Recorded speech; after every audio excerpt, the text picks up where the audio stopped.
Muy buenas, sed muy bienvenidos y bienvenidas a un nuevo capítulo del podcast de Tigriteando con vosotros y vosotras. ¿Veis? Hoy vamos a hablar de límites y libertad. ¿Los niños y las niñas necesitan límites? ¿Cuántos límites pongo? ¿Cómo sé si me paso? ¿Cómo sé si no llego? ¿Cómo encontrar el equilibrio? Estas son muchas de las preguntas que me han hecho sobre límites y libertad. Y lo primero que vamos a hacer es definir qué es realmente un límite.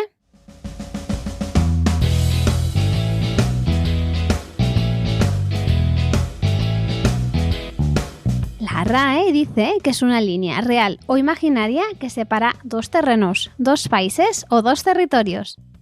Si nos lo llevamos a la crianza, tradicionalmente un límite es la frontera entre mi necesidad y tu necesidad.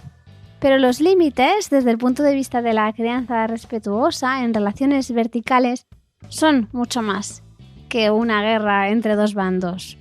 Los límites, desde la horizontalidad, es todo lo que tiene que ver con cuidado, con seguridad, con protección, incluso con vínculo. Porque en el fondo la función de los límites es proteger a los niños y a las niñas. Quizás, si venimos de una crianza muy autoritaria, lo que hemos visto que eran límites era todo lo que tenía que ver con sumisión, con represión emocional y con aquí mando yo.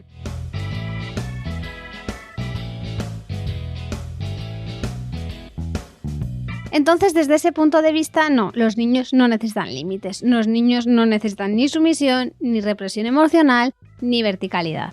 Lo que sí necesitan todos los niños y todas las niñas son adultos con los que vincularse, adultos que les protejan, adultos y adultas, claro, que les hagan sentir seguros y que les permitan explorar. Y es que los niños y las niñas, siempre, pero especialmente en el periodo de los 0 a los 6 años, tienen un trabajo que es la exploración. Su función durante esta etapa es adaptarse. ¿Y cómo lo van a hacer? Conociendo el mundo que les rodea, porque es el mundo al que han venido a adaptarse. Traducido a ejemplos prácticos, pues van a inundar el baño, van a tirar comida desde la trona a ver qué pasa cuando cae, van a hacer todas esas cosillas que a los padres y las madres igual nos quitan un poco de calidad de vida. La función que tenemos los padres y las madres es permitir esa exploración y cuando no sea posible, pues redirigirla hacia lo que sí es posible. Y cuando sea una situación en la que es imposible que les permitamos explorar, lo único que podemos hacer es acompañar y validar sus emociones. Es decir, los niños y las niñas exploran y los padres y las madres o los adultos de referencia cuidamos. Dicho así, parece que no debe ser algo tan difícil, pero la realidad es que nos encontramos con que es algo muy difícil de gestionar los límites y la libertad. Y yo creo que esta dificultad no viene de ahora, sino que viene de cuando éramos pequeñitos y pequeñitas, que esa exploración natural en todos y cada uno de las crías de Homo sapiens de la humanidad no pudo ser acompañada por los adultos que teníamos de referencia. Cuando queríamos explorar y quizás cometíamos un error, lo que nos encontrábamos eran malas caras, o regañinas, o sermones, o incluso castigos. Y entonces, ahora que somos padres y madres, tenemos la expectativa de que como nosotros somos padres y madres amantísimos y les vamos a decir lo que tienen que hacer con el mayor de los cariños, tienen que hacernos caso. Y no pueden rechistar, ni protestar, ni llorar. Incluso nos sentimos desagradecidos porque no agradecen el cuidado que nosotros les estamos prestando, sino que se enfadan y gritan y pegan y lloran y hacen todas esas cosas que igual no tienen tanto que ver con el momento presente, sino que nos conectan con momentos de nuestra infancia a los que todavía no hemos podido dar sentido. Es decir, si la función de los niños y las niñas es explorar y la función de los padres y las madres es cuidar, ¿cómo nos enfadamos porque los niños estén demostrando lo que tienen que hacer, que es explorar tanto a nivel físico como a nivel emocional? En el fondo, criar es un viaje que va desde el vínculo, ese vínculo primario que teníamos con nuestro bebé recién nacido, que todavía podemos oler la oxitocina, hasta un adulto que sea total y absolutamente autónomo. Es un camino del vínculo a la autonomía y en ese camino hay un baile entre la pertenencia y la contribución. Ahora que ya tenemos claro cuál es la función de los adultos y cuál es la función de los niños y las niñas, vamos a pensar qué hacemos con este asunto que puede parecer tan complejo como son los límites y las normas. ¿Son lo mismo los límites y las normas? A muchas personas les gusta distinguir por un lado los límites y por otro las normas. Límites es realmente todo lo que tiene que ver con mantener a nuestros hijos seguros y a salvo. Y las normas son aquellas cosas que no son innegociables, sino que las podemos negociar con los niños y con las niñas. Otras personas prefieren hablar de principios en vez de límites, y quizás sea un lugar desde el que podamos realmente entender cuáles son los límites dentro de una crianza respetuosa y basada en relaciones de vinculación segura. A mí me gusta enfocar este asunto desde el punto de vista montessoriano. Por un lado, vamos a pensar en qué plano de desarrollo está nuestro niño o niña. Por otro lado, vamos a pensar cómo estamos nosotros, los adultos, adultas. Y por otro lado, vamos a pensar cómo mejorar el ambiente preparado. Los 4 planos de desarrollo, en el fondo, lo que nos permiten hacer es comprender realmente cómo es el niño o niña que tenemos justo delante. Tanto a nivel físico como a nivel emocional, los niños y las niñas tienen unas necesidades que nos están demostrando constantemente a través de sus comportamientos. Los niños y las niñas de primera infancia tienen una serie de periodos sensibles por los que se les mete una idea a la cabeza y no cesan hasta que lo consiguen. ¿Os imagináis un adulto así? Pensando en el bien común, sería absolutamente maravilloso. Y sin embargo, a los niños y las niñas no les decimos qué maravilloso, qué constante eres. Le decimos qué pesado, todo el día derramando el agua en el suelo del baño. Cuando realmente ese niño o esa niña lo único que está haciendo es satisfacer las necesidades que le encarga su maestro interior, decía la doctora Montessori. Solo ellos saben lo que necesitan aprender y realmente no quieren inundar el baño, están explorando, están practicando el refinamiento del periodo sensible de percepciones sensoriales. Dicho así, la cosa cambia, ¿verdad? Cuando ya no están en primera infancia, son un poquito más mayores, los niños y las niñas pasan por una serie de tendencias humanas que en el fondo son parecidas a estos periodos sensibles, solo que son constantes a lo largo de la vida adulta.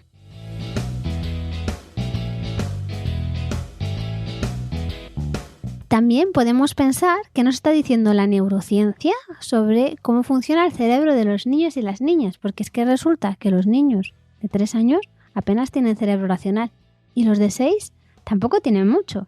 Este cerebro termina de desarrollarse a los 25 o 30 años, es decir, tu niño de 2 años no entiende lo que le estás contando sobre el suelo recién limpio, sobre el suelo de madera o sobre los trozos de comida que están cayendo de la trona. Y luego, si nos vamos, por ejemplo, a Piaget, los niños y las niñas tampoco entienden las relaciones causa-efecto como las entendemos los adultos.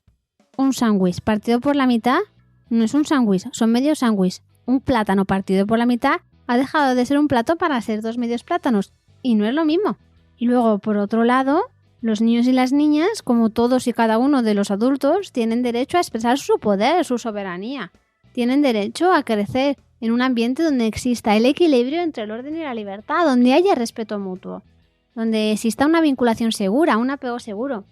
Y sobre todo, tienen derecho a que pensemos, los padres, que les estamos acompañando en el largo plazo, no en el niño o la niña que está haciendo X, sino cómo va a ser en el futuro. ¿Puedo relativizar esta situación? ¿Realmente tiene tanta importancia dentro de 20 años que yo me haya enfadado porque mi niño o mi niña acaba de derramar un vaso de agua?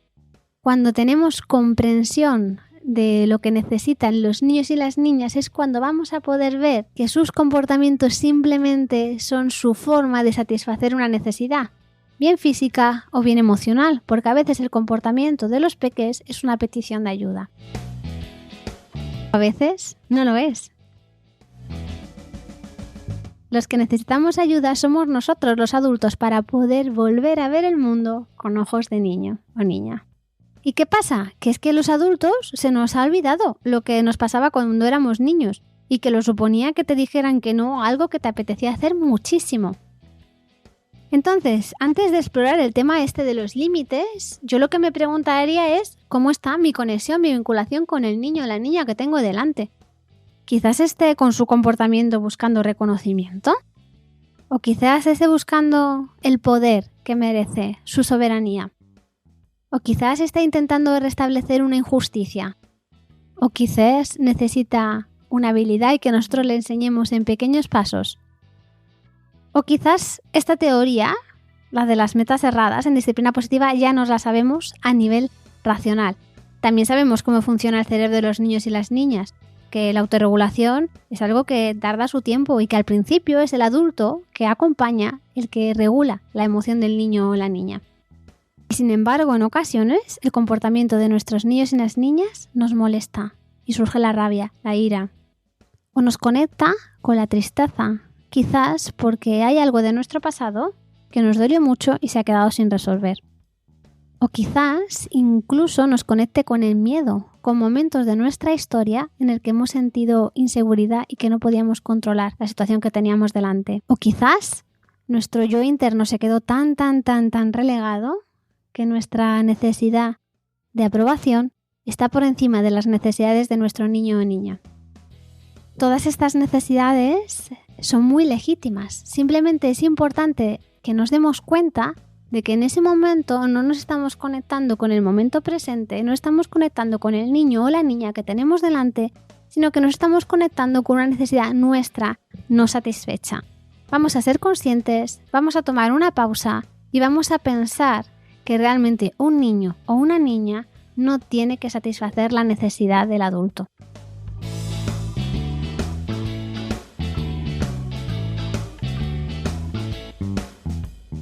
Un niño o una niña no tiene que comportarse de una determinada manera solo porque nosotras, queramos quedar bien con el vecino, o los abuelos, o un total absoluto desconocido.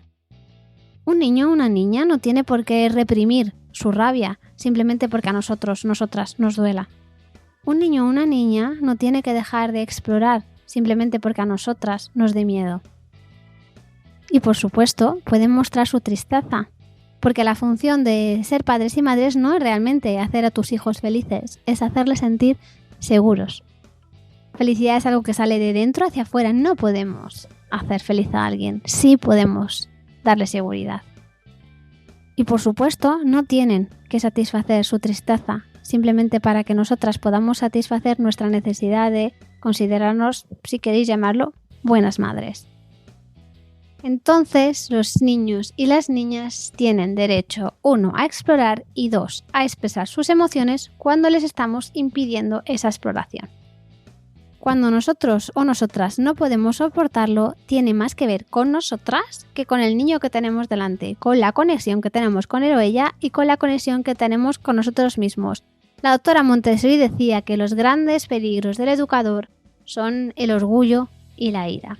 Y cuando estamos viviendo a través del orgullo y de la ira, nos estamos desconectando de cuál es nuestra función realmente. Dejamos de enfocarnos en el interés social en el largo plazo para pasar a enfocarnos en el interés propio. En satisfacer nuestra necesidad, que satisfacer nuestras necesidades está fenomenal.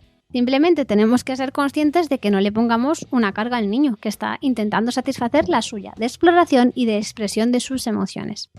Por ejemplo, tengo una peque que quiere ir, por ejemplo, en bañador. Un bañador súper chulo, con su faldita, que a ella le parece un atuendo estupendo. Y a mí se me ocurre decirle que mejor se lo quite, que nos van a mirar mucho por la calle, o que se va a poner malita, o que eso no es una ropa adecuada, o que mejor se ponga esto que es mucho más chulo y encima se lo ha regalado la abuela.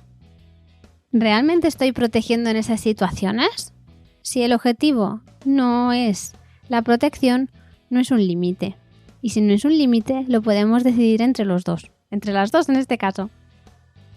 Ahora imaginar una situación en la que sí es un límite. Por ejemplo, utilizar un cuchillo súper afilado. Por ejemplo, Lola, mi bebé que todavía no tiene 2 años. Ella quiere coger el cuchillo y yo le digo, no cariño, no lo puedes usar que te cortas. Y ella, lógicamente, pues se enfada y grita y llora y patalea e insulta y hace todo lo que sea necesario para conseguir lo que quiere, que es explorar con el cuchillo. Yo tengo 2 opciones. O me lo tomo personal y digo, fíjate qué desagradecida, si se lo he dicho con el mayor mimo y el respeto y encima le he comprado este cuchillo de su color preferido que pone que es Montessori, y si es Montessori es que es bueno. O puedo validar su emoción y decirle, mira, no te ha gustado nada que te quitara el cuchillo. ¿Te has sentido quizás enfadada? ¿No te gusta que te diga lo que tienes que hacer? es normal, lo respeto. Tienes derecho a estar enfadada. Y yo, cariño, necesito protegerte, necesito cuidarte. Si ahí Lola estuviera receptiva, le podría decir, ¿qué te parece si llegamos a un acuerdo? Sí, incluso con una niña de 2 años se pueden llegar a acuerdos. O bien, coges este cuchillo, si es el Montessori guapo.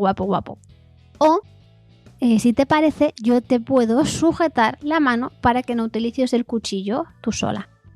Ahí estamos satisfaciendo su necesidad de autonomía, de pertenencia, porque ella en el fondo quiere utilizar el mismo cuchillo que utiliza sus hermanas, quiere sentirse igual de importante, y la mía de cuidarla. Hemos llegado a un acuerdo, está pudiendo elegir entre 2 opciones, está pudiendo elegir su poder de una forma constructiva, está pudiendo sentir pertenencia porque ella quiere utilizar el mismo cuchillo que sus hermanas mayores, está contribuyendo, se está preparando un sándwich. Su necesidad está siendo respetada, mi necesidad está siendo respetada. Se está construyendo un vínculo seguro, de confianza y de respeto mutuo. Y esto me lleva al punto 3. ¿Cómo podemos hacer para que esta armonía sea la habitual? Y la respuesta es un ambiente preparado, junto por supuesto todo lo anterior. Es decir, vamos a crear un ambiente preparado, un espacio en nuestra casa, o mejor dicho, toda nuestra casa debería ser un ambiente preparado. Pero como dijo Jack, vamos a ir por partes, vamos a ir en pequeños pasos y vamos a pensar un ambiente, un lugar donde mi necesidad de cuidado, de protección, de asegurar que siga viviendo mañana, estén satisfechas. Y también su necesidad de exploración esté también satisfecha. Donde no tenga que estar todo el día con el no en la boca. Donde todas y cada una de las cosas que hay en ese ambiente puedan ser elegidas por él o ella. Y entonces nos daremos cuenta de que el límite está en el ambiente. El límite entendido como relaciones respetuosas de vinculación y cuidado. Y por otro lado, vamos a revisar muy bien que nuestro niño o niña está participando en la creación de ese ambiente. Y eso lo vamos a hacer para darle pertenencia. No porque sea una herramienta, ni una técnica, ni algo que hayamos leído, sino porque a todos nos gusta vivir en nuestra casa y que sea nuestra casa. Y por otro lado, la cara B de la pertenencia es la contribución, el trabajo. El trabajo, decía Khalil Gibran, es el amor hecho visible. El trabajo es una máxima montessoriana que el trabajo normaliza. Esto de normaliza suena fatal, es simplemente que ayuda a encontrar ese interés social. El trabajo permite a los niños sentirse útiles. Y por supuesto no me refiero a que los pongáis a hacer facturas, no. Aunque si tenéis alguno que haga facturas, me viene súper bien un poquito de ayuda con la contabilidad.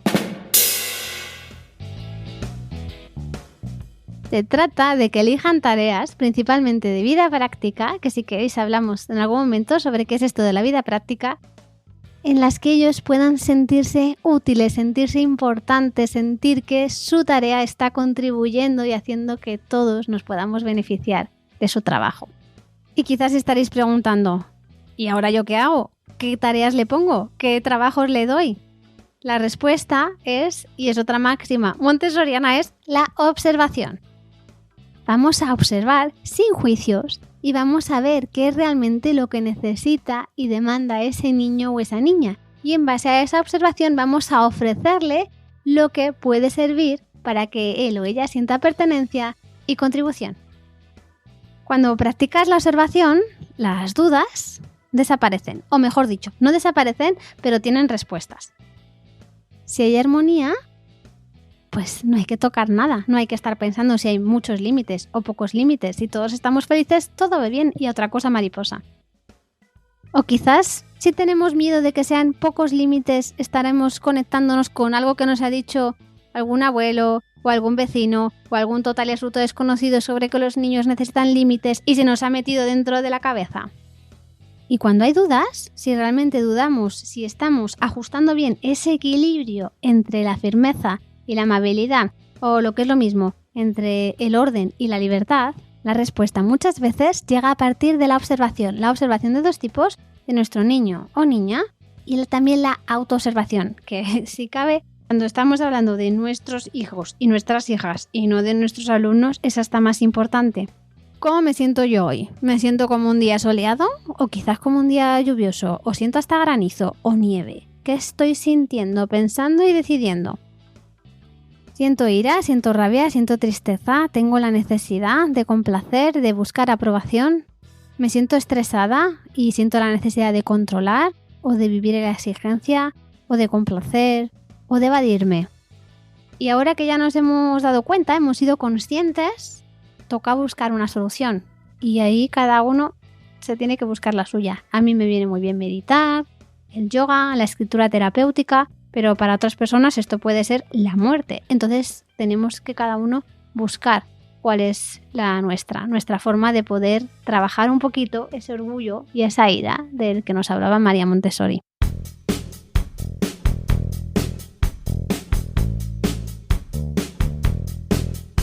Entonces, a modo resumen del podcast más largo de la historia del blog Tigriteando, primero tenemos que pensar en base a qué estamos poniendo límites, si a nuestra necesidad de control o a la necesidad de protección a nuestro niño o niña, porque cambia la cosa. Y después vamos a pensar en qué plano de desarrollo, en qué momento evolutivo está nuestro niño o niña. Esto nos lo dice súper bien Montessori y también podemos descubrir muchas cosas a través de la ciencia, la neurociencia y a través de la disciplina positiva. Vamos a pensar nosotros como adultos conectados y conscientes qué está pasando por nuestra cabecita. Y por último vamos a crear un espacio en el que mi necesidad, tu necesidad y la necesidad del todo esté siendo satisfecha. Y ese espacio es el ambiente preparado. Para saber cómo construirlo, solo tenemos que observar a nuestro niño o niña y observar a nosotras mismas, a nosotros mismos, y encontrar desde ahí un equilibrio. Y si con ese ambiente tan preparado seguimos teniendo dificultades o los niños y las niñas empiezan a crecer, pues entonces desde ese lugar sí que vamos a poder, con un cambio de actitud, apoyarnos en las herramientas que nos da la disciplina positiva, que son variadas y absolutamente maravillosas cuando las utilizamos desde la humildad, desde la calma y desde las relaciones horizontales en búsqueda de cooperación, no desde el control, porque pueden acabar siendo muy manipuladoras. El podcast se me ha quedado corto para todo lo que tenía que contar, pero os animo a estar sintonizados en mis redes sociales porque voy a preparar alguna cosilla que creo que os puede ayudar. No os puede ayudar porque a mí me ayudan muchísimo estas reflexiones a intentar seguir buscando este equilibrio entre los límites y la libertad. Sed muy, muy, muy felices. ¡Mua!